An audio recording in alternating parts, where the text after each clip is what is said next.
Magandang hapon mga mare, nandito na naman tayo sa ating bagong video. Magluluto tayo ng adobong kangkong. At lahat naman siguro tayo nakatikim na ng adobong kangkong. At huwag ka mare, iba to, fresh in the farm.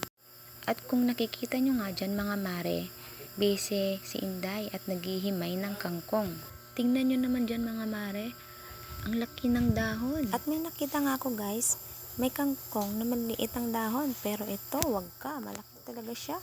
Mga mare, konti lang yan. Pero tignan mo naman, ang dami, dumami sa dahon. Dahon lang talaga ang nagparami niyan. At habang naghihimay nga ako dyan, may chismosang dumaan, char. At syempre, nakichismis na rin ang mare mo. At may palingon-lingon pa si mare nyo. At talagang lalapit pa, hindi pa nakontento to. At napalingon na nga ako dyan mare sa camera at may pahawi pa ako ng buhok, may papunas pa. Kung nakikita nyo nga mga mare, hindi pa ako tapos dyan. Kangkong lang yan mare, nang hinihimay ko pero inabot ako ng siyam-siyam. Pinagpuputol ko nga dyan mare yung kangkong sa sobrang haba ng dahon niya. Yan yung kangkong mare na pag kinain mo, masusolve ka talaga. At pagpapawisan ka talaga niyan kasi hindi mo siya agad mangunguya, char. Hindi talaga biro ang maghimay ng kangkong mare kasi sa video ko na to inabot ako ng siyam-siyam at inaayos ko nga dyan mare yung camera. Mare, kangkong lang to talaga mare, bakit ang tagal? At hanggang ngayon nga mare, naghihimay pa rin ako dyan at walang katapusang himay. Himay lang dyan ako ng himay hanggang mangalay. Parang nadala na tuloy ako dyan mare, parang ayoko nang magluto ng kangkong.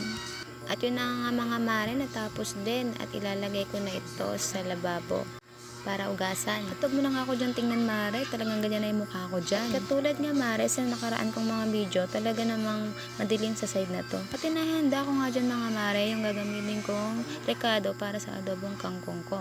At syempre bago ang lahat, ugasan muna natin ng gulay bago natin ito lutuin. Hinugasan ko nga ito na maraming beses para safe na safe, tanggal ng germs. Kahit anong uri ng gulay mare, dapat ugasan natin itong mabuti. Dahil sa panahon ngayon mare, marami ng kemikalang prutas o gulay. At lalo pa mare, kung may batang kakain, kailangan talaga uugasan natin mabuti kahit anong uri ng pagkain. Kung nakikita nyo nga dyan sa video mare na nakasalang na yung gulay at pakulo na at hinalo-halo ko na nga rin ito. Kung nakikita nyo dyan mga mare, nalagay ko na rin dyan lahat ng rekado at hinihintay na lang natin ito maluto. At kung nakikita nyo nga dyan mga mare na inaantay ko, pabukas-bukas na ako dyan. At habang nagluluto nga ako dyan, yung dalawa may ginagawa sa labas. At sinulapan ko na nga mare yung niluluto ko at hinalo-halo ko na ito hanggang sa maluto. Sa amoy pa lang mare, alam mong maluluto na.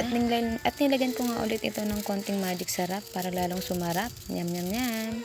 Hayaan na nga mare at pwede na natin hanguin ang adobong kangkong. Thank you for watching. See you next video.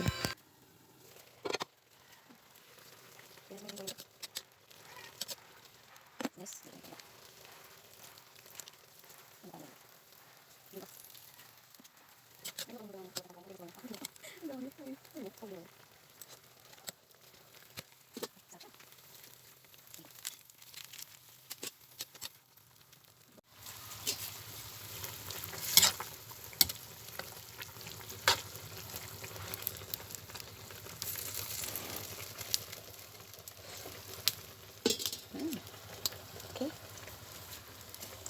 Pwede na, luto na. So guys, thank you for watching. Bye-bye.